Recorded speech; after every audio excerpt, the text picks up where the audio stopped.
I think one of the big themes in the book of Revelation is the theme of praise. And we're actually back to the book, and we need to go a little bit in depth into that theme.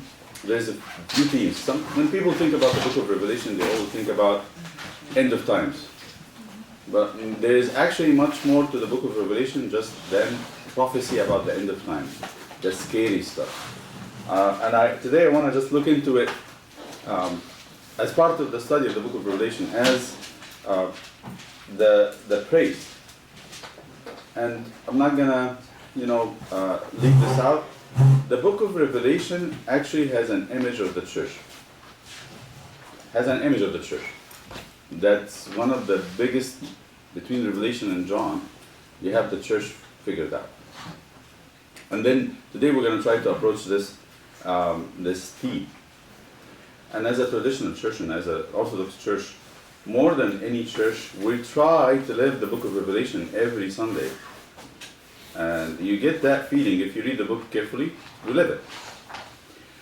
So I want to go back a little bit and read from Exodus. And it's Exodus 3 that we are going to look at the account of the burning bush. One day I'm going to have to do with you the Mount Sinai, the location. So have we looked into it before? I think You told me. You're moving? We never saw it? You have that disc? You never saw the movie where it is? When you first, Yeah, you showed it once, When a I few first- years when you ago. first came, you did. Yes. Yes. This is something very, very powerful. Maybe we should do this today before we go into because this would make this very real. I'm just gonna say it is very real. When I read this, I was first time to read this. Maybe that's what we should do. I did this in 8th grade. It was an Arabic test next day. I hated Arabic. I didn't like it. I was debating: should I study? Should I not study? I used to leave everything to the last day. It's a sin. I'm confessing. But then I looked into. I said, I've never read the book of Exodus before. Let me read it. It was like 10 at night, 10 p.m. I'm preparing for the exam at 10 p.m. for the morning exam. That was me. That was my life. So I looked into the Bible. I said, no, I think the book of Exodus is more exciting. Arabic stuff is boring. I'm going to have to memorize a lot of things, and I don't have the energy for it. So I took the book of Exodus, and I didn't stop until it's finished, and it was 6 o'clock in the morning, from 10 to 6.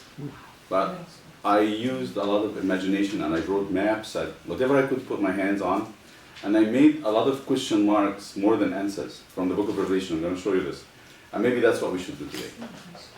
So it starts with Moses being born as a baby. Then when he was like maybe 30, 40 years old, 40 years old, the Bible says 40 years old, he went and saw that one of the Egyptian people are hitting or abusing a Jewish person from his family. So he actually killed the Egyptian and buried him. So nobody should see him. But actually the news went, and the Jews knew about it, and they were talking about it. And when two of them were fighting the next day, he's trying to reconcile them and act like a judge. So one of them said to him, what do you want to do with me? You want to kill me like the Egyptian yesterday? So here that it was known. So he started to run for his life because Pharaoh would kill him. To run from Pharaoh, he had to go to a country called Midian. And the debate over it, like 20 years ago, where is Midian? And people had different ideas where Midian should be. In that place, he was tending the sheep of someone, his name is Jethro. And in the book of Exodus, Jethro is a priest of God in his country for his people. And he married his firstborn daughter, that's Zipporah. So he became his father-in-law, the priest of Midian, and that's how the Bible reads. Then he led them to the back of the desert and came to Horeb, the mountain of God. Some people might say this was the mountain of God even before Moses was there. Apparently there were some apparitions of God on that mountain. Then the angel of the Lord appeared to him in a flame of a fire from amidst of the bush. So he saw the bush burning with fire, but the bush was not consumed. Apparently he was looking at the bush, and as a shepherd, you take your time. It's the desert. You have the whole day. You have your sheep. They're not going anywhere. You just sit and meditate. So he's looking at this bush, and then I think in a desert like that place, we're going to see this place. It's very dry, and from time to time, dry bushes light up on their own in the summer. You get that brush fire. Is that what you call it? Like the dry branches rub against each other in the heat, and they set up fire in its own. It happens a lot. I've seen this in Boise. What is that? Idaho. Idaho. I've seen it happen in Idaho. You walk on the highway and you see whole sides on fire, and sometimes the asphalt itself gets to melt because of the heat and the fire. But it says it wasn't consumed. Here's the thing, yeah, he was sitting there, he had all the time, waiting for it to turn into charcoal. It's not turning into charcoal. So he started to approach it. So he saw the bush burning with fire, but the bush was not consumed. So Moses said, I will now turn aside and see this great sight. This is different. Why the bush is not consumed? When therefore the Lord saw him turn aside to look, God called to him from the midst of the bush and said, Moses, Moses. He said, Here I am. And he said, Do not come any closer. Take your sandals off your feet, for the place where you stand is holy ground. Moreover, he said, I am the God of your father, the God of Abraham, the God of Isaac, and the God of Jacob. Moses then hid his face, for he was afraid to look at God. This is what he learned, that his great-grandfathers, Abraham, Isaac, and Jacob, had seen God. Abraham saw him face to face more than one time. Isaac saw him in a way and heard him speak to his father when he was about to be slaughtered. And Jacob wrestled with him. And they all said, Don't look closer. It's not safe. So he hid his face. Then the Lord said, Indeed, I have seen the affliction of my people in Egypt. I have heard their cry because of their taskmasters. I know their sorrow. So I came down to deliver them out of the hand of the Egyptians, and to bring them up from that land to a good and large land, a promised land, to a land flowing with milk and honey, to the place of the Canaanites, the Hittites, the Amorites, the Perizzites, the Girgasites, the Hivites, and Jebusites. If you read this in the table of nations in Genesis 10, it's all the children of Canaan, one of the children of Ham. Canaan is one of the most beautiful child of Ham. Now therefore, behold, the cry of the children of Israel has come to me, and I have also seen the affliction with which the Egyptians oppressed them. Come now, I will send you to Pharaoh to bring my people, the children of Israel, out of the land of Egypt. So he's going to commission him to be the prophet of salvation. And he's saying, I've seen their condition, and this is my plan. Let me send you. But Moses said to God, Who am I to go to Pharaoh, king of Egypt, to bring the children of Israel out of the land of Egypt? Then God said to Moses, I will be with you, and this shall be a sign to you that I have sent you. When you have brought the people out of Egypt, you shall serve God on this mountain. And I would beg you not to leave details. If you're really interested in the Bible, don't leave details out. So he's saying to him, wherever he's meeting him, he's going to have to bring the people. So he doesn't tell him, you're going to bring the people into a land or a mountain somewhere else, and I'm going to meet them there. He's going to be in the same place that he met him.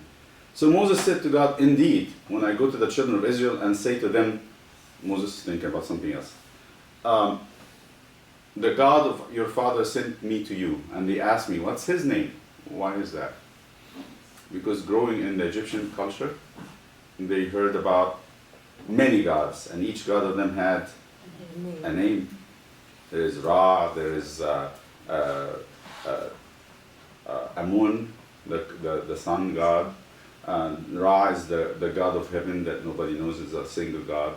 There is like hundreds of gods, and each one of them has a name.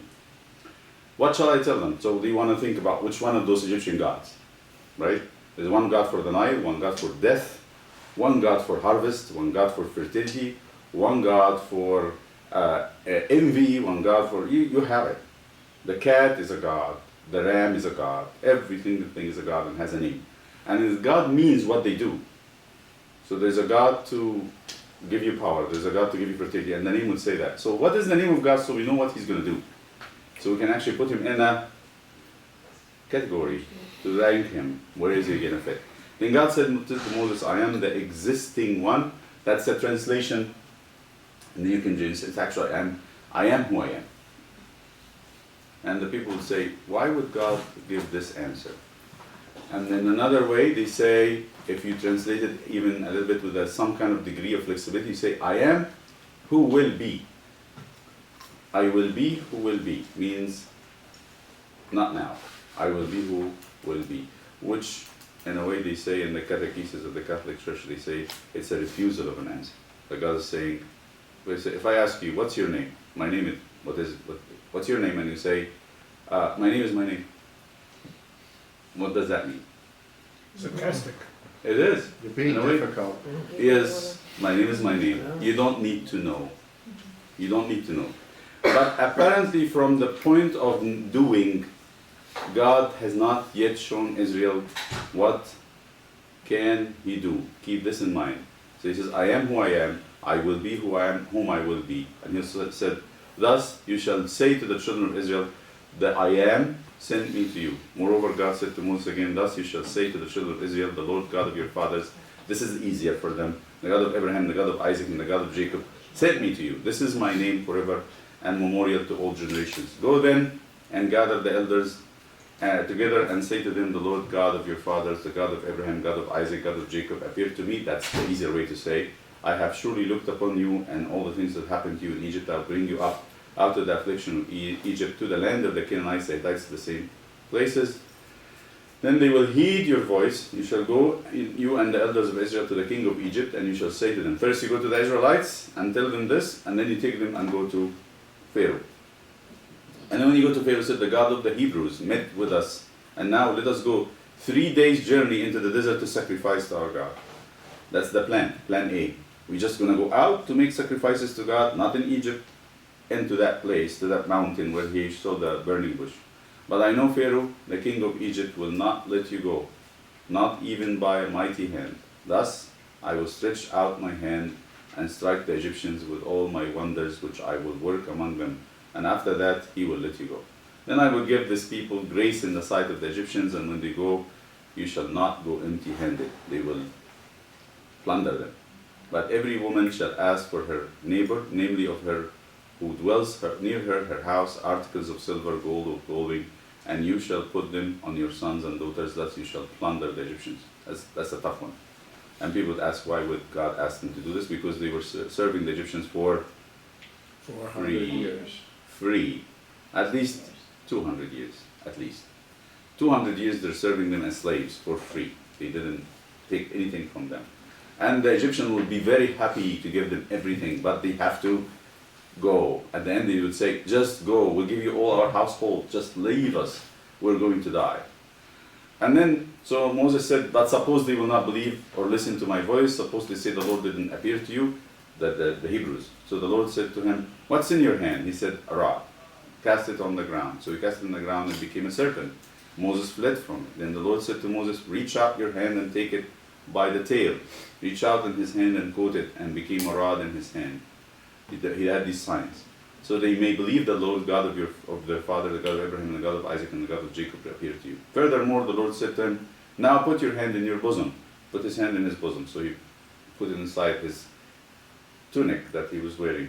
So he put his hand in his bosom, and when he took it out, it was very white, leprous, like snow. Then again he said, put your hand in your bosom. So he put his hand in his bosom again, and then removed it, and it was restored to the complexion of the other flesh. Then it will be, if they do not believe you, nor heed the message of the first sign, they may believe the message of the second. And it shall be, if they do not believe even these two signs, or listen to your voice, you shall take water from the river and pour it on a dry land, and the water you take from the river will become blood on the dry land. 3 signs. Then Moses said to the Lord, I pray, O Lord, I'm not capable, neither before nor since you spoke to your servant. I am weak in speech and slow of tongue. The Lord said to him, who made man's mouth, and who made the mute and the deaf, and the seeing and the blind? Did not I, God? Now therefore go, and I will open your mouth and teach you what you shall say. But he said, I pray, O Lord, appoint another capable one whom you may send. And the Lord was very angry with Moses. Anger here means the heat of that burning flame got intense. Is not Aaron the Levite your brother?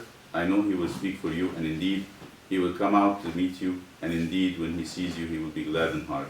Now you shall speak to him, and put my words in his mouth. I will open your mouth and his mouth, and I will teach you what you shall do. So he shall be your prophet, and he himself shall be your mouth, and you shall be to him as God. So you'll be his God, he will be your prophet. Now you shall take in your hand the rod that was turned into a serpent with which you shall work. So he did. Now, this is the beginning of this miracle that happened. And then he goes back to Egypt. He does the miracles with the people believe him. He goes to Pharaoh and he does the plagues, the 10 plagues. And it goes on all the way to chapter, I think, 9, 10, and 11. 11 is the last plague, which is the firstborn. And God said, this is the last one. They had not, every time he causes a disaster on Egypt, Pharaoh gets a little bit softened, and then he comes back. Then eventually he did the firstborn, and he did the Passover. And in the Passover, the firstborn of all Egypt were killed. You can imagine in a house of a big house, you might have 2 or 3 firstborn dying at the same time. The grandfather might be a firstborn, his firstborn son, and the firstborn grandchild. So in all the houses were like more than one funeral, more than one weeping and screaming in the middle of the night. It was in the middle of the night. And people woke up from their sleep on screaming, and they looked in their own beds and they found their children and fathers and brothers dead. It was horrible. And then the statue of the Passover, which protected the firstborn of the Israelites, were For chapter 10, verse 10, why did God harden Pharaoh's heart? Wasn't God... okay, so the Jews they looked into it. He said the first 3 plagues, it was Pharaoh who hardened his own heart. And here is, if you read the hardening actually in Hebrew, it is not to be against God. When you say he has a hard heart, actually in Hebrew means a strong heart. Like, I would be scared if something like this happened. I would start to change my ways, and I would mend a little bit and bend and just try to negotiate. But Pharaoh was given a very brave heart to support his ways. In a way, I don't want to obey God. This God of yours, we have bigger gods, and then the magicians had shown me they can do even more. They had the devils with them. So he said, I'm going to give him a brave heart so he would not bend because of fear. He will only bend if he's convinced. So this hardening of heart is not to be against, it's actually to be brave. Like hard like a rock. My heart is like a rock. What does that mean? You know, in the language of the Old Testament, they say their hearts melt. What does it mean to melt? Soften. Either soften or be shaky, be very afraid. They see the army coming and they say the heart melted like wax. Means they started to be very scared. So to harden the heart in this image means to be very brave. Like he's going to support his mind. My mind says I'm not going to serve God, so I'm going to give him bravery. So actually his wishes, what he wants to do, will be seen. Pharaoh wants to be disobedient, he will be disobedient. And he will not be mending or bending because of fear. That's the whole point. It's not about being against God, just being brave. He's going to give him to be brave. Okay, so when he goes out, then they go out on that same night when Pharaoh says, you just have to go. We cannot keep you here. So he took the money and went, and that's how the firstborn was sanctified as priests. And then God was actually waiting for them outside the towns of the place where they were living. And God led them, waiting for them in pillar of cloud during the day and pillar of fire at night. Let's look at this. Now in chapter 14. Now the Lord spoke to Moses, saying, speak to the children of Israel, that they turn, look at this word, turn, and camp at the village between Migdol and the sea opposite But it is an interesting verse. Turn means you're going somewhere and you're going to have to change your direction. Keep that in mind. And then he's describing a place that nobody exactly know where it is, for sure. And then why is God is doing this? For Pharaoh will say of the children of Israel, be careful, they are wandering in the land. The desert has closed them in. Then I will harden Pharaoh's heart again, and he will pursue them, and I will be glorified in Pharaoh over all his army. I'll give him courage. I'll have him be very brave, and he will get his army out after you, that the Egyptians may know that I am the Lord. So they did. What does that mean? So apparently they're going out to where God is going. This is Egypt, and they're going all to Sinai or wherever. They're going east. And God at one point said, let the people turn, make a U-turn, turn. And so what is the point of turning? The Pharaoh? To deceive him? To trick Pharaoh to go after them. So he's going to do a plan. God is almost like the commander of war, the commander, the chief of the army. He is actually the one who's planning how things are going to happen. Is I'm going to turn and go somewhere, so they think that you are actually lost. You lost your way in the wilderness. Okay? And then he will do something that will be glorified in Egypt. Egypt will actually themselves will be thinking of God as much bigger than any other God that they know. So in verse 5, now it was told the king of Egyptians that the people had fled, and the heart of Pharaoh and his servants was turned against the people. And they said, why have we done this? That's the courage now. Why have we done this, that we have let Israel go from serving us? So he had made ready his chariots and took his people with him. And also he took 600 choice chariots and all the chariots of Egypt with captains over every one of them. Thus the Lord hardened the heart of Pharaoh, king of Egypt, and his servants, and he pursued the children of Israel. Hardened means make them very courageous. And the children of Israel went out with a high hand. So the Egyptians pursued them, all the cavalry and the chariots of Pharaoh, his horsemen and his army, and overtook them, camping by a place called Baal Zephon. Now when Pharaoh drew near, the children of Israel lifted their eyes, and behold, the Egyptians marched off after them.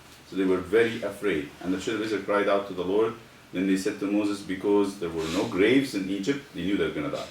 Have you taken us away to die in the desert? Why have you so dealt with us to bring us out of Egypt? Is this not what we told you in Egypt, saying, let us alone, leave us alone, so that we may serve the Egyptians? It is better for us to serve the Egyptians than to die in the desert. Then Moses said to the people, be of good courage, stand still and see the Lord's salvation, which he will accomplish for you today. For the Egyptians whom you see today, you will never see again. And the Lord will fight for you, and you shall hold your peace. Then the Lord said to Moses, why do you cry to me? Tell the children of Israel to go forward. Now lift up your rod, stretch out your hand over the sea. Apparently they were standing by a place where the sea is in front of them, and Pharaoh is behind them. I indeed will harden, again, see, harden here, that Pharaoh will see the sea split, and the hardening of the heart will lead Pharaoh and his army to do what? To cross after them. I will harden Pharaoh's heart and all the Egyptians, and they will go in after them. So I will be glorified in Pharaoh and over all his army, his chariots and his horses. Then the Egyptians will know that I am the Lord when I am glorified upon Pharaoh. So he had to stand, the angel of the Lord, which is the pillar, took from the front of them, the pillar lifted up, the pillar of cloud and fire, and the Israelites are here. So he lifted up from here and went behind them, between the Egyptians and the Israelites. So now the angel of the Lord of God went before the camp of Israel, moved and went behind them. And the pillar of cloud also went from before them and stood behind them. So it came between the camp of the Egyptians and the camp of Israel, and the night passed, the whole night. But there was such darkness and blackness, did not come near one another all the night. So they say, the fire was toward the Israelites, and the cloud was toward the Egyptians. So there was darkness, they could not see. If they go through the cloud, they would not see where they're going. It was a big, big cloud. Then Moses stretched out his hand over the sea, and the Lord carried back the sea by a strong south wind. It was not a magic. God used nature. The wind kept blowing on the sea, and a lot of pressure on that point, a point pressure that kept pushing the water down and to the side, until you could see the land at one point. and the sea, so the whole night, and made the sea dry ground. Thus the waters were divided. So the children of Israel went into the midst of the sea on the dry ground, and the waters were a wall to them on the right hand, on the left. The water did not recede, it just stood because of the wind, on one side, on the other side. Then the Egyptians pursued and went after them into the midst of the sea. All Pharaoh's horses, chariots, horsemen came to pass in the morning. Watch, the Lord looked down upon the army of the Egyptians through the pillar of fire and cloud, and he troubled the army of the Egyptians. He bound the axles of their chariots' wheels and caused them to proceed with difficulty. And the Egyptians said, let us flee from the face of Israel, for the Lord fights for them against the Egyptians. Then, actually, there is another translation that says that he took the wheels off. They were bound, and when they were forced to move, the wheels would actually come off and break in one of the translations. Then the Lord said to Moses, stretch out your hand over the sea, so the water may come back upon the Egyptians. That's what happened. Now, what I'm trying to see is to give you that image before we go and look into the places. In the morning, when the morning came out, there was water in verse 29. But the children of Israel walked on dry ground in the midst of the sea. The waters were a wall to them on their right hand and on their left. So the Lord saved Israel that day from the hand of the Egyptians. And Israel saw the Egyptians dead on the seashore.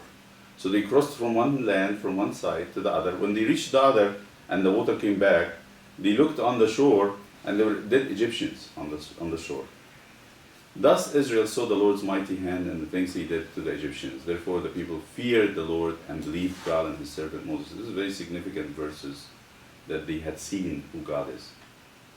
This is their introduction. The people had not known God before. They only heard about the stories from their ancestors. But this is their first vision of God.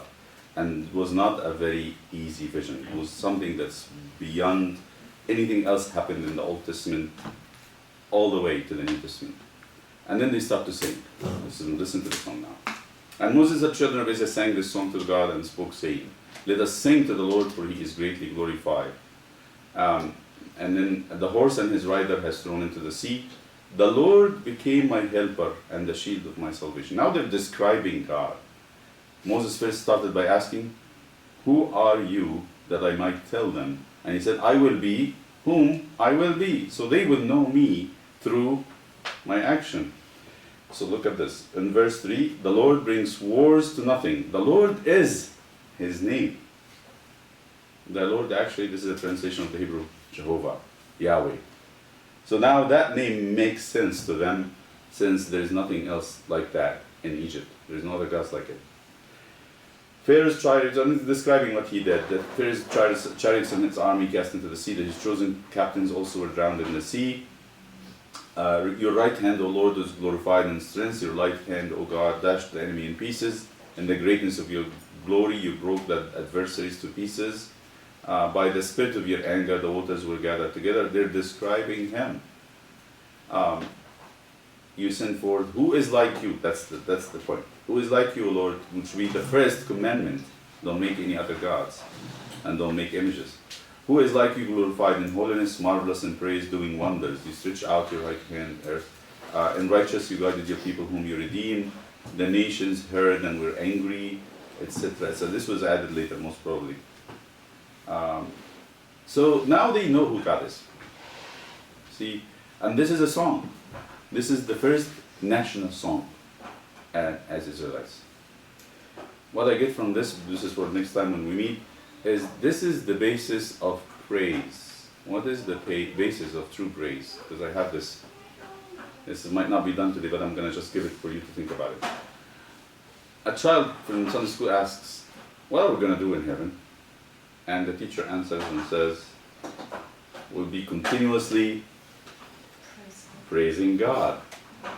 And the kid digest it a little bit and like chew it right and left. Oh, no. And then he says, I don't know about you, but I don't want to go to heaven. Right? They don't want to go to heaven. Why? He doesn't see the point. He doesn't see the point. I always say, why would a person praise God? Yes, God I deserves. thought to be about that Yes. before, and actually somebody asked me a certain question, I said, so what we're gonna have? I said, we're gonna keep praising. I said, this I will be bored. praised. Mm-hmm. But you explained it very well, maybe 2 or 3 months ago, when we were talking about the revelation. That's what the Book of Yeah. Revelation is about. Yeah, that was the explanation which makes sense, but if you just hear about it, I don't Yes. wanna go say it like. Exactly. So, yeah. Yeah, we're seeing nothing. We have no experience of Yeah. God. That is first-hand experience, and you're asking me to produce praise about something that I'm not feeling. I mean, I think this is what made the Israelites. They were singing like crazy after this experience. They came out of the sea and they saw the Egyptians on the ground. They could not do anything but praise because they have seen His salvation. They have experienced it. So this is the theme that will be in the Book of Revelation. I want to keep this image in our minds for the next time. But right now I'm going to do the movies. So let us see these places. So first of all, the traditional Sinai, which is in the Sinai Peninsula in Egypt. I mean, when I was in 8th grade, I thought about this question. Midian cannot be in Sinai. It cannot be. All ancient maps says Midian is actually in Saudi Arabia.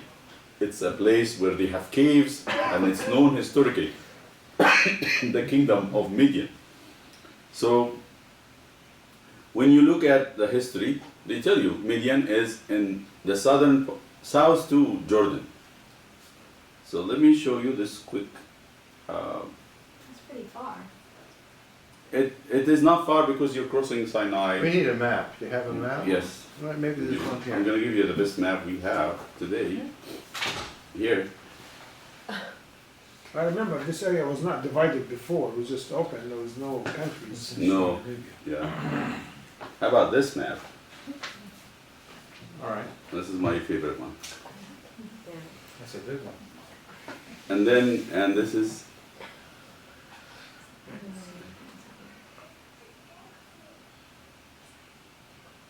that's the rare blessings of technology, internet and all this stuff. So this is the satellite image of Egypt. This is where the Israelites were, this place. It's all the land of Gaza. Now they have, actually archaeologists found a lot of Jewish communities, settlements in this area. This is where Joseph, Pharaoh gave him this piece, this area here, this Sharia. We call it the eastern, what do you call it, Borough or something in the delta. Very fertile place, very, very fertile place. And they found a lot of settlement when they dug in the fields of Jewish communities, different than the Egyptian way of living. So they found it here. There's a movie that you can look into the numbers of houses in this area. But then the traditional Mount Sinai is here. This is it, this little green thing. St. Catherine, or Mount Catherine. Now, Where do you think the wind blew? yeah, this is the image of sunrise in St. Catherine, or Mount Sinai, Egypt. But there is a bush over there that's burned and it looks like it, so what is that? It's almost to me like for archaeologists, this Uh-huh. is a joke. When you say, okay, which house is yours? The one has a blue siding and a black top. Wow. You see what I mean?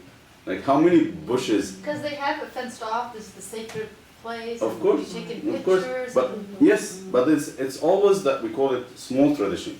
A little tradition with a little t, then different than the big tradition with the capital T. The church had been doing it all the time and it's universal. This is in the time of Queen Helena when the monks went there and like any monastery, it's a holy monastery, but they said we are in Sinai and this is a mountain. Could be. But there is, I will say something. When Israel in 1970, 1981, when was Camp David? 76. 76? 77. Yeah, 77. When they let go of Sinai, they already had done a huge research. It costed them millions at the time, it was a big fortune. To see anything there was known that they researched this whole area and they found no signs of Jewish crossing. There was nothing. There is a lot of ancient Egyptian carvings and stuff, but then we go to this other place and you will see something different. So, and the archaeologists all along they have been saying there's 20 places that could be Mount Sinai. The least probable of them is St. Catherine. The least probable, the scientists. Really? Yes, they said there are at least 20 places. But number one candidate is in this area here. Okay? So when all the people had been thinking this is traditionally Mount Sinai, and people have been looking in the Gulf of Suez as the crossing site, they said they found nothing. I mean, where's the 600 chariots? There's like a whole army that drowned. There's nothing left over, a spear, metal stuff, anything, right? Nothing. And by the way, this area is muddy, not sand. It is very shallow. You can see that from the color. You see how the color here is very dark? You see how the color here is? That means it's deep. The dark is deep, Yeah. and the shallow is faint. This is very shallow. You say, this cannot be the sea that's described in the crossing. It's mighty water that's described as an ocean water. Okay? So this is where traditionally. My question is always when I looked at this in 8th grade, I saw all the ancient maps put Midian here. This is Jordan. It's here, Jordan in this area. This is the lining. And this is between Jordan and Saudi Arabia. Oh yeah, Mian, is that it? Midian? No, it's different. This is where Midian should be. Right there. It's in this area here. Okay. But So Midian. also geographically, the area probably changed too, so it might not look like that before. Not the sea. Not the sea, the rivers maybe. So when I looked at it in the 8th grade, I actually I had a big question mark. I said, okay, we have all these ancient Egyptian artifacts. Huge number of them. They say 1/4 of all the monuments in the world is in Luxor, just one city of Egypt. And 1/3 of the monuments of the world is in Egypt. Can you imagine that? So where is the Israelite? Did he leave anything? It just didn't fit because of these two questions. Why Midian, who is here, and then Moses leave this place, take his sheep, go all the way up, and then we're going to go back, go all the way up, and come all the way down to this place to do what? You know how long, this if it takes 2 days, let's say 1 day up, 1 day down. What will happen to the sheep in the desert? Sheep are not camels. Sheep are very frail and weak. They will die very quickly. All right, so this is my questions when I was in 8th grade. Let's go to the movie and tell you what this, I'm gonna go quickly, so we're not gonna go.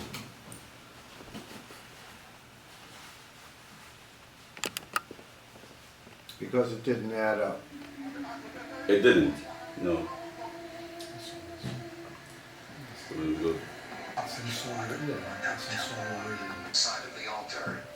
Instantly got So they had to forge a visa to Saudi Arabia because you don't go to Saudi Arabia, you have to have an invitation. So they go to this place where the information about this mountain, they go to the mountain of almonds in Saudi Arabia where Midian should be. Which I knew clearly was Arabic for the mountain of Moses. And then the top of it is black, Looking for any evidence they can find. and around it there is a lot of artifacts. Breathless. I'm looking for markings and paintings and old etchings around the mountain, and I kind of walked upon it. Come on over here, come on over here. I'm looking for something a little like this, and I looked Well, up and I there's a saw fence around it too, right? Yes, monolith. here's the, I'm sorry, here. Middle of a huge, flat, arid field. It's They find this big rock that was cut and piled on top of each other next to the mountain. It's out in the middle of a huge, flat, arid field. There's no rocks close to it at all. I mean, it stands all by itself, right, Bob? There's nothing close to it. So the rocks didn't just grow there. They came from some place. Bob and Larry moved them. So when Moses went up the mountain after the crossing, they made the golden calf and stopped worshiping as the Egyptian used to worship. I figured that if this was Mount Sinai, this had to be the altar. Of the golden calf. So they made this altar when Moses was there up for 40 days and 40 nights, and they stopped worshiping the golden calf. The Egyptian style of worship. That's two gods, they call them Abyss and Hathor. And, Why would you put a fence around a land of okay, rock? we'll move forward. At night they go up the mountain, so no guards would see them. Some evidence show that they're vulcanized rock that came from a volcanic Before you were pointing to Jordan, but now you're on the other side of the water. Yes, this is the rocks that was there. It was actually What are they? regular rock from the inside, but they're black from the outside, meaning that they were burned. The rocks on top of the mountain.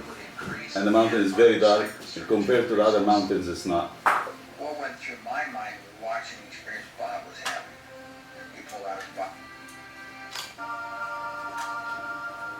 This is what they see Find at least one other disc looking across down. the position.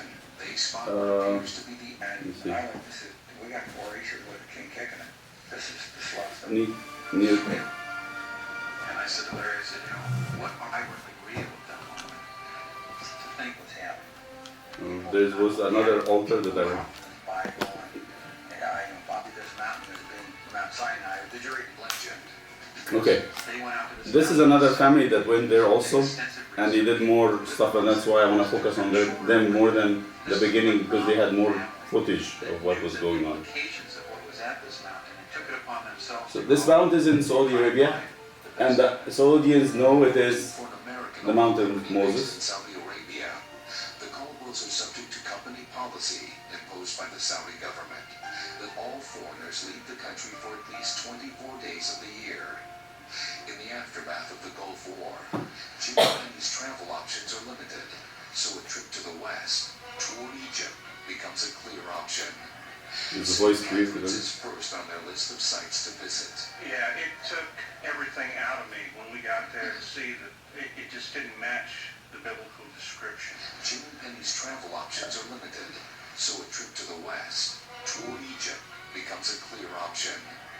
St. Catherine's is first on their list of sites to visit. Yeah, it took everything out of me when we got there to see that it just didn't match the biblical description. I was so disappointed.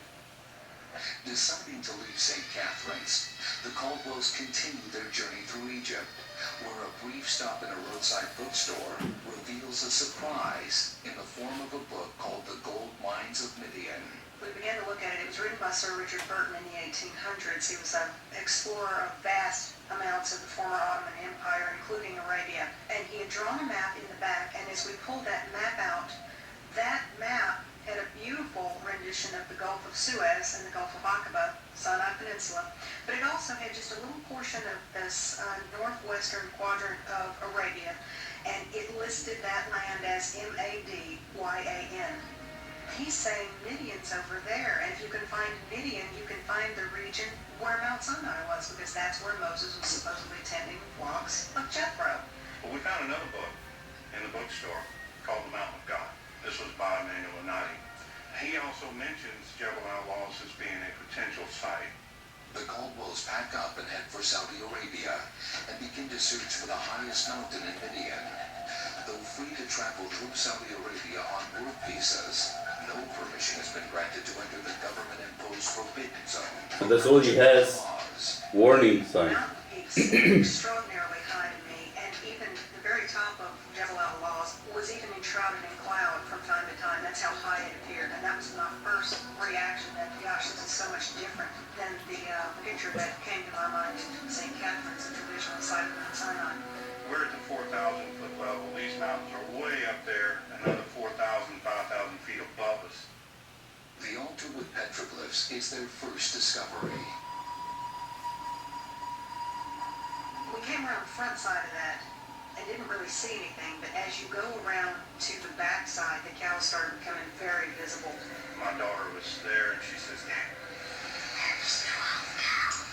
12 cows, she counted them. And she was only like 8 years old at the time. They came out of Egypt. They would have been knowledgeable of the worship of this pagan idol called Apis or Hathor. When they said that Moses is not coming down from the mountain after he was up there for 40 days and 40 nights, they reverted back to their pagan ways. Moses asks Aaron, I've come down the mountain, what on earth has happened here? And Aaron says, I took the ornaments from them, I took their gold, I put it into the fire, and out popped this calf. But he makes it very plain that there was a single calf. I built the altar, I put it on the altar, and I turned to the people and I said, these be thy gods, plural, Israel, which have led thee up out of the land of Egypt. There's something struck me very strange about that, because if you put one golden calf atop an altar, why would you say, these be thy gods, O Israel, if you've got one golden calf? Did he make more than one golden calf? You know, it puzzled me for a good length of time. Like Bob and Larry, the Caldwells look for the scriptural indicators. In studying some of the Hebrew, it says that Aaron fashioned the calf with a graving tool. It literally says to engrave, as in something we would engrave a name on today. That sounds very strange, because you mold something that's molten, you don't engrave it. But the way you built an altar in Egypt was to, in relief, cover it with gods. And then put a chief deity, a statue of the chief deity on it. If a golden calf were to have been put on the top, that scripture would not contradict itself. It would absolutely perfectly fit. And he would have placed it atop and said, in fact, that sounds very strange. Or 10 steps, and this is here. So there's other things there. All the tents support. You do a tent if you're going to stay for a long time. You have to build some rock around the tent so the wind would not take it. And you make it like a home, like a house. There's a lot of engraving, a lot of petroglyphs there. This is something real, and here's the proof. We find some dead block. This is the difference between the blackened mountain and the rest of the granite there. It has a blue. So when they analyze it, it's not a volcanic rock. It's metamorphic, the common rocks. Huge stone pillars. Again, This is what they find near. There's an altar next to the mountain that Moses built. And this is in Exodus too. As far as the eye can see. This is it. High atop the mountain, Jim and It's like a V-shaped structure. Of sacrifice. The altar of sacrifice is what inspired us to continue to go back to the mountain. This is where the pillars are. And what are they doing? These huge stone pillars. Again, civilization would have been required to construct these. it says in chapter 24 of Exodus that Moses got up early, he erected 12 pillars, he built an altar there at the base of the mountain, and then he brings oxen in for sacrifice. Recent excavations show evidence of ancient ash deep in the soil at this site. The 12 pillars were signifying the 12 tribes of Israel. What would we have for pillars? We found these white stone pillars, about 22, 24 inches in diameter. They're kind of a white, soft, marble-ish type material. They would have stacked right on top of one another. And ancient Egyptian photographs show that this is a style of building, a pillar type formation. Now we don't know it's an altar. No. It's a rock formation, whatever it is, but right at the foot of the mountain. And This is what it looks like. So this is the image you're going to see from the satellite. Here. I mean, the precision of scripture in here is amazing. What you're going to see in the satellite It is calls this. out that this altar is located right at the foot of the mountain, and sure enough, there Look it's at it. at. It's in a valley, and it looks like this, V-shaped. Most probably they will bring the animals from one side, leave them to the priest to slaughter them, and they go from the other side. And the pillars are here. These are the pillars. Rounded stones that will be on top of each other, but they fell. From that moment, mission, Kenny and I did in front of the mountain. He found also a cave in front of the mountain that was Elijah, and from the cave you can see the golden calf altar on top, and the valley where the tents were. The thousands of tents. How long do you think they lived there? Huh? How long do you think? A month, at least. A month. Yes. But they came to this place more than once. They were wandering. They were going in circles. And many Jewish people actually used to visit this place. It's not something unknown. Paul would say this. Sinai is in Arabia, and he went to it. Josephus described it as in Arabia. This is known from 1st century and before. So here you go. See that thing? Oh, the other one was much smaller. Here, look at the trunk of this one. But I have the black rock too, so I guess that's not good either. Smaller almond trees in Israel have been dated at more than 2,000 years old. There's almond trees, but this is what is actually what's coming is very impressive. I'm gonna say this is what made me feel like this is it. Can't help but wonder, This is you can be any tree, it doesn't matter really. I mean I'm just saying. the Caldwells also find numerous almond trees around the mountain. Significant because of how they lend credibility to the account of Aaron's rod made of almond wood, which budded and produced ripe almonds. There's a lot of almonds there. They call it the mountain of almonds. Additionally, Quail. can be That's seen the- all over the area. This is it.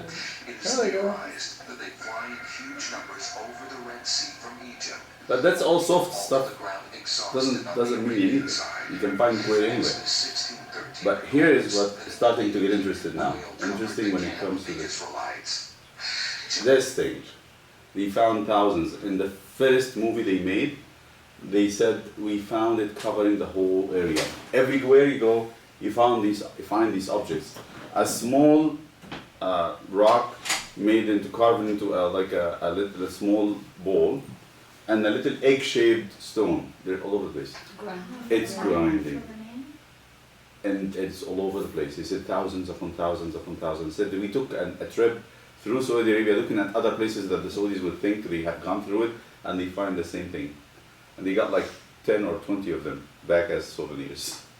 What were they grinding in it? Manna? The manna, yes.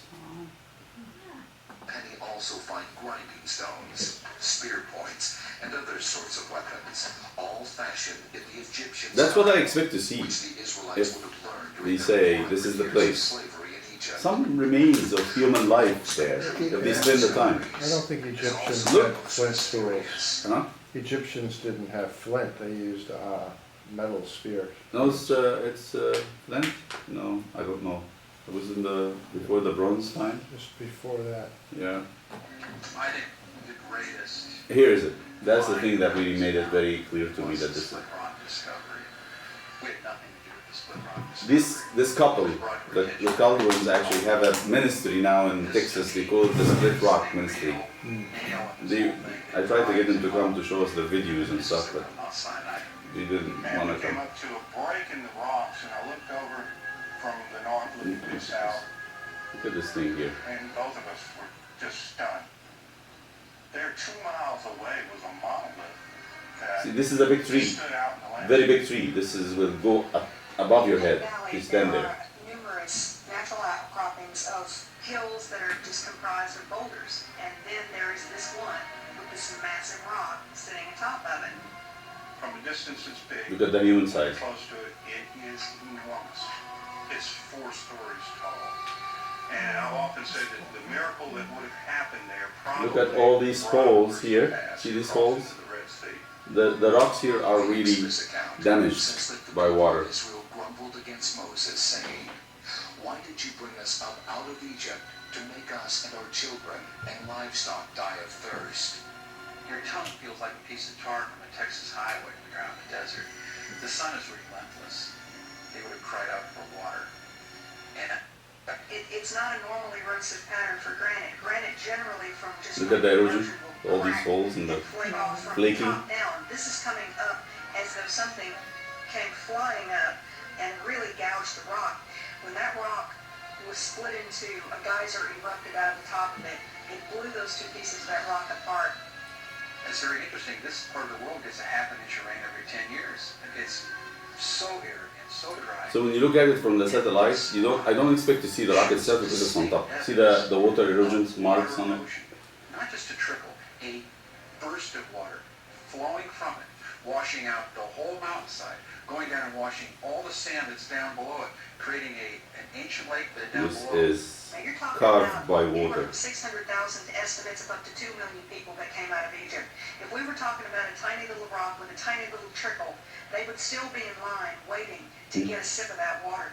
This place would have filled with water so quickly that that entire group of people could have come to it or any other site that has been investigated or is currently being investigated as Mount Sinai. Fall counter. They would have gone 3 days jump out of the ground. Historians talk. Is in an area that is close to the split rock. There are footprints that have been carved all over the They made rocks. imprints of their feet in the lake where the water was. I mean, this is what I expect. I just don't expect a desert and a mountain. Place the soles of your feet, God will give you the land. And that's a very The interesting illiterate thing, because slaves coming out from Egypt, what would they do to mark where they were? mark out places that you've been. It's a holy If place. the title deed to the land is wherever you place the soles of your feet. It's interesting that there are so many little feet. It's very Okay, compelling. why this rock? Why God would make, when the people are thirsty and they're crying for water, God would actually explode the rock and make it really go that much damage? Why couldn't just have a spring out of the ground? I think it was a sign of His love. That God, when you are thirsty, my people are thirsty, I'm not going to split the Red Sea for them, I'm going to drown the Egyptians. When they are thirsty, I'm going to do what? Do something big, not small. This is the compassion of God.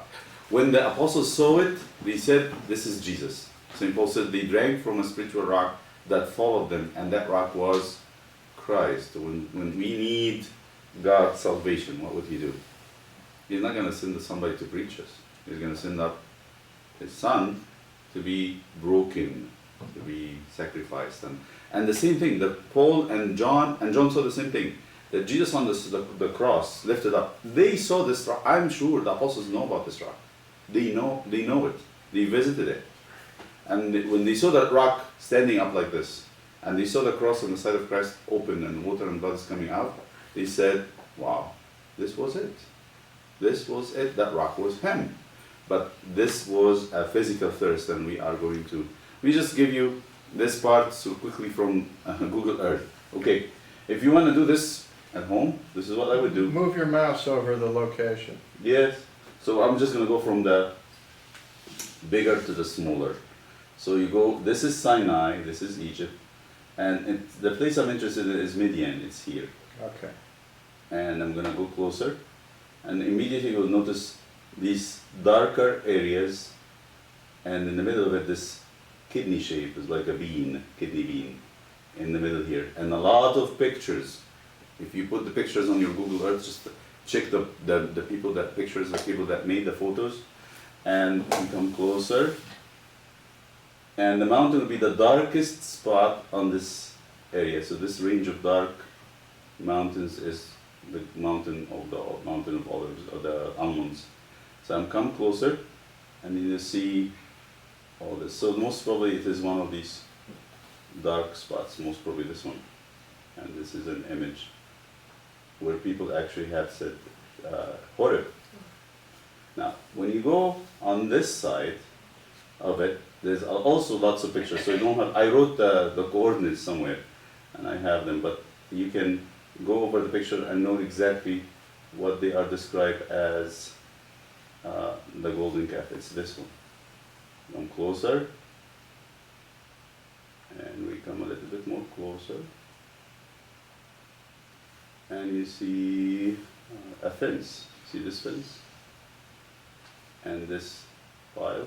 And the picture that was taken from someone and they put it on Google Earth is this. The same picture that was in the movie. And there's actually another one. And this is where they have the... And this is what the Saudi Arabia had done, they fenced it. When you go very close, they don't give you details. But it's the pile of big rocks, boulders.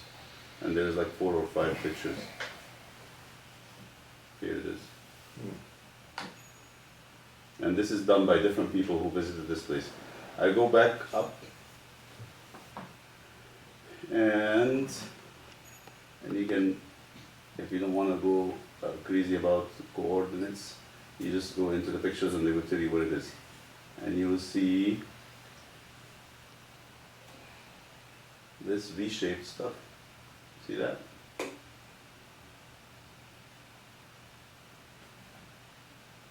When you come closer, it's not very clear.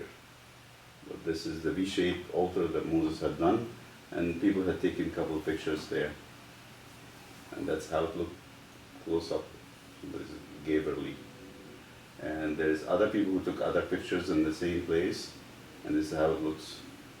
And these are the alabaster type, marblish type material. That the pillars are made of these little pieces here. Now I get out of this totally and move beyond the mountain to the north, northeast, all the way up. You can see this little valley somewhere here. This is the mountain, and there is a valley back. Here it is, this valley. See this? And I'm going to go closer. And then as you come closer, there's other pictures too. Then you come a little bit more closer, and you see this big shadow of something here. See this? It's a longitudinal shadow. Something stands straight. You see that? There's something here that's causing a shadow. That's all you can see. I don't think you can come closer to see the stone itself, the rock itself. But people had taken picture of this object. And for example, that is a Saudi man. His name is Abdul Aziz al-Shaykh. He's a Muslim. He called it the stone, not the rock, the stone of Moses. And this is what the picture he took about it. So this is not a made-up story or made-up places. And there's somebody else, I think, that's Scandinavian or German. Der Fels am Horeb. Another picture of it. There's a couple pictures here. And this is how it stands. There's a cone mountain there.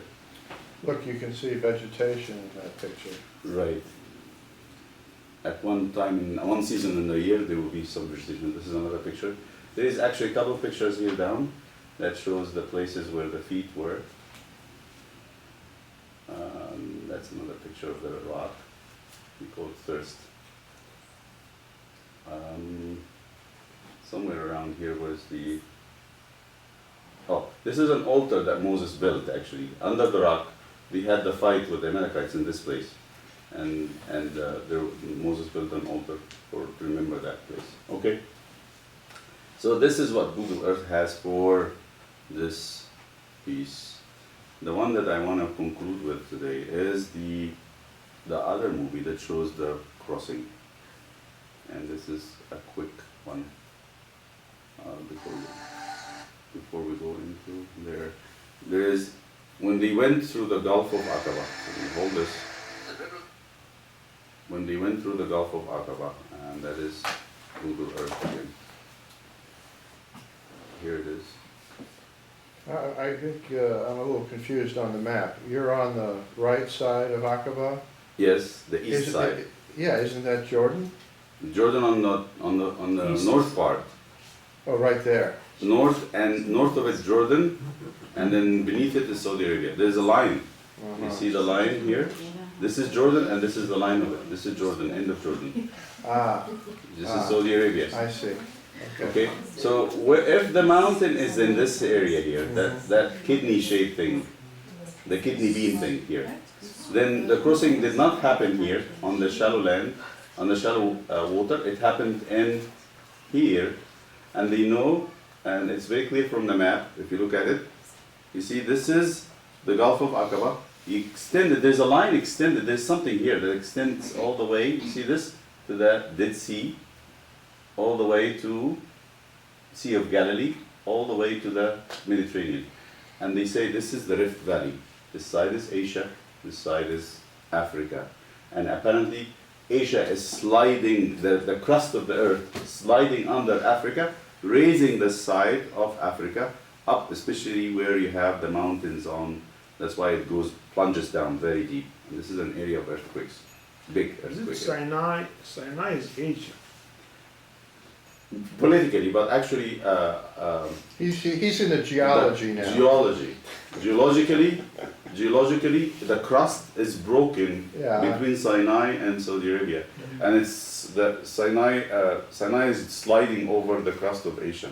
You got part of Africa in Switzerland. I mean, you can go yes, anywhere. And the Alps is because of the African crust. So what? So what? I mean, just talking about it because this is important because when you split the water, when the water is dry, you're going to find yourself going down in the Grand Canyon. Very steep, that's what they would say. So the crossing happened here, not there. So let me show you what this movie says about what they did decide. So people started to dive in Aqaba. destruction of Pharaoh's army defy naturalistic explanation. But if these events did occur, then physical evidence could still lie off the shore of the Nueva Peninsula.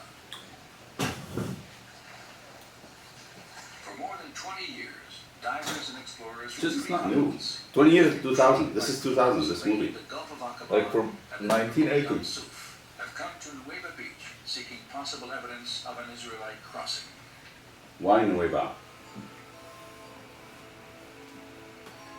Their search focused on the 600 chariots the Bible says were destroyed in the Red Sea.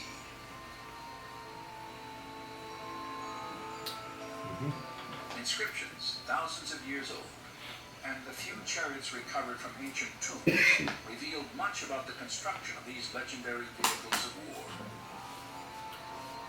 Could any of them actually be found on the seafloor off the Nueva Peninsula? The first time I came to Nueva, the purpose was to verify, to document, Swedish and people. to establish hypothesis that this could be a link in the Exodus. Let me just 7. quickly show you what they Recognize find. the difficulty of this search. It's very difficult because coral grows on anything that is If we organic. assume that a number of artifacts were spread out on the seabed, sooner or later corals would start to grow on them. And of course, if you have a number of layers of coral growing on something, it's very hard to distinguish the structure that was there from the very beginning. Though the coral complicates any search here, it may have been instrumental in preserving the shapes of ancient artifacts. For coral is a living organism that will not begin to grow on a foundation of sand or silk. Instead, it must first attach itself to a solid object, where it will sometimes conform to the shape of its host. So for instance, if it would grow on a wooden artifact, the wood would normally disappear in the seawaters after a time. But if you have corals growing on the wooden artifact, the coral could have the shape of the wooden artifact. And then the corals would consume the wooden material over periods of time, but still keep the shape of the wooden artifacts. So they looked for man-made stuff. The coral of The northern and southern ends of Aqaba, Ras Muhammad, I don't know what they call it. trees, some covering many acres. It's very big and very covering everything. Formations in Nueva Beach, But Nueva is almost like a junkyard. scattered randomly across the seafloor. And the aftermath. That's where you see some. Here is what they find. A lot of this. Something that looks like. Knock, knock. Hi. How are you all? Very good. Thank you, Good to see you all. I don't want to interrupt for long, but I just wanted to give you all a little something. Oh, This is, I was in Egypt in April, and this is something I picked up in Old Town Cairo. And so this is for you as well as, this is just a nice little fish bookmark that was, I don't know if you call it needle, I don't know what it is. Needlepoint, thank you. Okay. It's needlepoint. That was made by Syrian refugees in Egypt.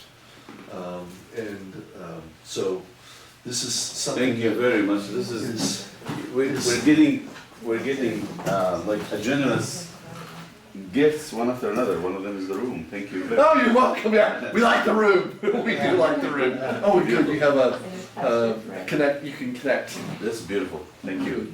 Very thoughtful. Very nice Really appreciate picture, I it. Thank must you. say. All right. You all have a wonderful evening. Thank you so Thank much. you. Yes.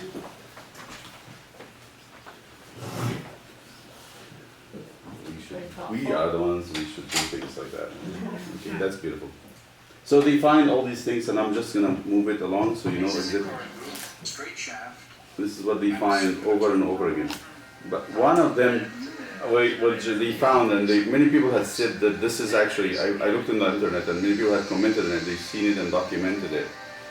They found one wheel that is not Basic structure of the wheel covered. is covered with gold, or electrum is a mixture of silver and gold. And corals have not been able to grow on it. It's And why he's looking into Nueva, because before that, this has never been a woman from Sweden, also a Swedish woman, was diving in the Saudi side in front of Nueva and found this. Where does it look? Bantian and Here she is. Wang Qian's interest in this research was heightened by a discovery she had made 3 years earlier, 8 miles due east So this is Nueva, of the peninsula.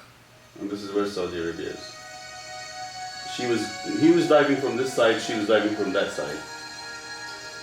During her stay in Saudi Arabia, Wang Qian not only searched for Mount Sinai, she also made several dives in an attempt to document evidence of the Egyptian army on the Saudi side of the Gulf.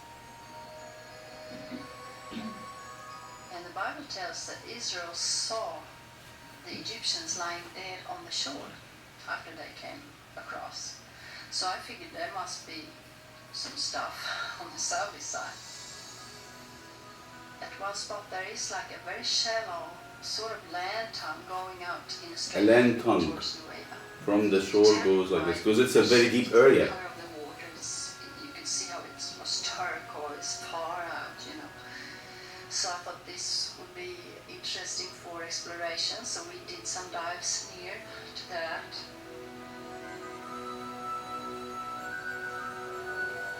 The scattered, irregular coral formations on the Saudi side of Aqaba resemble those previously found off the Nueva Peninsula.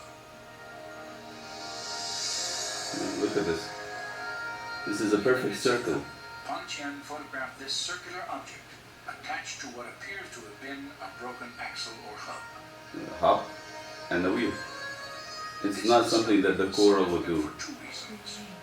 Wang Qian had documented the coral-encrusted form of a wheel. Look at it from far away. Look at that. This is man-made stuff. And this is the chariot.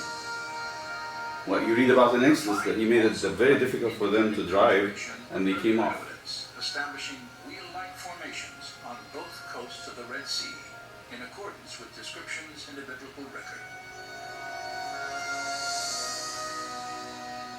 And the Lord looked down on the Egyptian army, and he made the wheels of their chariots come off. How much water are you in? How much water are you in? How much water? Water? How deep? How deep? You're gonna see now. We're gonna talk about the depth. Ras Muhammad is very deep. No, but Ras Muhammad is the south part. I know, but This is in the middle. this is Nueva. When you find Yes. something, it's just to keep it in position. We couldn't take anything because of the law. Let me just go and make that final part, which is the place where they look at the land under the sea. So see where they actually crossed. And this is the part that looks away. The discoveries made between Nueva Beach and Saudi Arabia have been fascinating. If God We know that the Gulf of Aqaba is terribly deep because there is a very deep section in the crust of the earth that goes from the Dead Sea through Gulf of Aqaba, down through the main part of the Red Sea and down into Ethiopia. It's called the Rift Valley there. The imposing terrain of the Great Rift Valley is evident in the towering mountains that line the Aqaba coast. This part is really gets me. They That run last straight part. down into the sea, creating an underwater canyon more than a mile deep. A seemingly impassable divide, even if devoid of water. So they're gonna take a look at the bottom of the sea, see how deep it goes. That's the question. While surveying the subsurface topography of the Nueva crossing site, evidence was uncovered that could help explain how Israel walked from one coast to the other.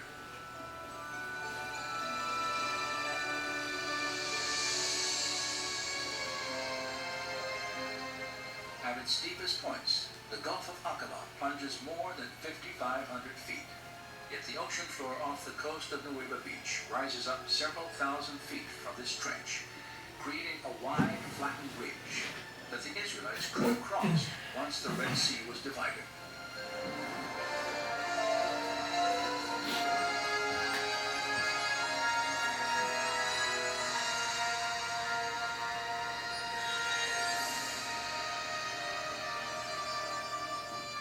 Simulated to scale in this computer animation, the view of the Gulf south of the Nueva Peninsula is striking. A chasm, deeper than the Grand Canyon, extends more than 50 miles. Its steep shorelines stand in sharp contrast to the shallow grade of the gently sloping ridge that extends from Nueva Beach to Saudi Arabia. It is a ridge that resembles what the Old Testament prophet Isaiah once called a pathway through the mighty waters. So here is Our what camera was I used to see. evaluate the physical It is silt or sand. This is not really coral all the way. It's just flat, extremely flat, and very wide. There are no corals, there are no pieces of rock, and we follow that far out in the... Let me just tell you what this is. Go back to Google Earth and how I see this. So let me go with you here. And in the beginning of this movie, the Exodus revealed, they tell you that the Exodus from Egypt had to be this way. So if they're going to meet God in here, and they are living here, they can follow one of two routes. Either the north route would take them to Israel and go down, or the central route, which would take them on top of the Gulf, just under Jordan, and then they would come here and go down. This is most probably what Moses had done. Forget about Mount Sinai. We're not talking about Mount Sinai now. And then there was no canal Suez. It was the land. So they went from Sharia, this piece, and crossing this is canal Suez. So they go this way and come down here. Apparently, at one point, God, when they were almost crossing over, God said the word I told you: turn, go back. Why? Because He wants to make them a bait for Pharaoh. Look at this. Now, and I think this is very not plausible, probable, and most probably this is the only place where they can actually have a crossing. Look at this. These are mountains. These dark places are very high mountains. And then this is a valley. Once you go into this valley and mountains on the side, there's no way you can actually turn this side or this side. You only either go back from here, or you keep going on and it keeps getting narrower. And at the end of it, you go to Wadi Watir. This is a valley. Once you get at the end of it with all these mountains, you find yourself on a shore of sand. But look at this. You see this, how the sand is made to look like they're coming from this, like somebody poured it from this point. That the waters, this is prehistoric. This is when God was making the earth in the beginning.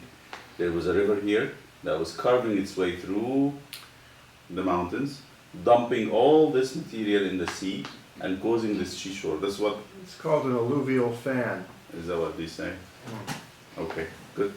And this actually what caused this ridge to be built all the way in. Mm-hmm. Who would know about this? No one. And then they would be standing here in this shore that you can assemble as thousands or hundreds of thousands on it. It's really big area. And they're all waiting. And all of a sudden Pharaoh said, wow, now this is my chance, because they're not going to go anywhere. They got themselves in a trap like a mouse. I can kill them. So he comes and they close this piece. And that's it. So they see the sea in front and Egypt is behind. But no one knows that under this water is a bridge, that they will be able to come to the other side. And this is where they find the chariots. It is crazy to think how much. How many land miles? 5 miles. This is 5 miles, the whole point. So I think it just shows how much care and how much planning God does, and how much He wants to show His people that He loves them a lot. And then... You skipped around a bit. Yeah. Pardon me, just Yes. for clarity's sake. So you're up by Aqaba. Yes. Okay, what side did they go, left or right? So they were... Actually, go back again. You skipped around, so... They came here. They came from this area. Yeah. On top here, where the delta is. Go down here, and they're coming to this area here. Okay, now we go over to the ocean, Yeah. and you say they turned around. They were here somewhere, and He told them to turn around, go down here. Because. Ah, okay. Okay, that's the turn. Yes. Okay, so And that's why I'm thinking they hug the coast, which is very steep, where the alluvial fan is. Yes. Okay. And Pharaoh See is that? basically saying they're boxed in. He's He knows this area. He knows it very So well. basically, there's no retreat from that spot, Once you go there, because no there's go. mountain behind Exactly, it. and Josephus said the same thing. He said that he described the area of the crossing, that a place, by its geographical location, it is impossible to go anywhere. Because you come out here, and there's mountain everywhere. They're close, and actually the mountains are rooted in the sea. Right. So, This is the only place that they can actually be assembled, according to Josephus in the 1st century. okay. So if they hadn't turned around, the Egyptians would have caught them when they were in the enemy. Here is the point. Right? Yes. Is that what you're saying? What is the lesson? So why would God want them to be the bait? He said, turn around and stand in this place and this gorge. They say the translation of it, mouth of the gorges. Uh-huh. That's how it's translated, the Famil Hairus. So why do God want to do this? Because He wanted them to see, and Moses said, you're going to see the Egyptians today. You're not going to see them again. This will be your last time to take a picture if you want to take a selfie. Why? Why? Very important. Why is God doing this? And they said they saw the Egyptians dead. They saw them drown, and actually the water blew them out dead. Why? Think about it. They've been born slaves. Lived all their lives slaves. They have a slave, because the slave mentality, the slave psychology. How are you going to bring the slave out of that mentality? There's no way but one. You go to the promised land, by the way. You go to the promised land is here. This is it. This is the promised land. You think Pharaoh is not able to get them? That they find letters sent from Canaan to Pharaoh, say, come help us because we have those people that came and took over our land. If you don't act quickly, the whole land will overrun. So it means that Pharaoh was very much involved in this. So they went all the way up to Syria. Just follow, Yeah. just follow the sea over there. Yeah. So what is the only way that you can actually free them from within? Make sure they're dead. Exactly. I'm gonna show you your masters Yeah, there, they're and you will know that you are free. That's why that praise came out with a very dead. exciting. They know that they're finally free. Exactly. They have to be free. That's true. There's no And doubt that they're there's- free. Exactly. That's Yeah. true. So- So that's how God Yeah. wanted them to The one who feel. slaved me is dead. Uh-huh. I'm free. Yeah. So we found one wagon wheel at the bottom? There's many wheels. The wheels are actually, they have found maybe two. One of them is the gold gilding, and the other one is the encrusted one. Very strange place for wheels. Yeah. Why would you find it there? That's the question. If you had a shipwreck, you'd find a ship. Exactly, but not wheels. Why would you have wheels at the bottom of the sea? That's the question.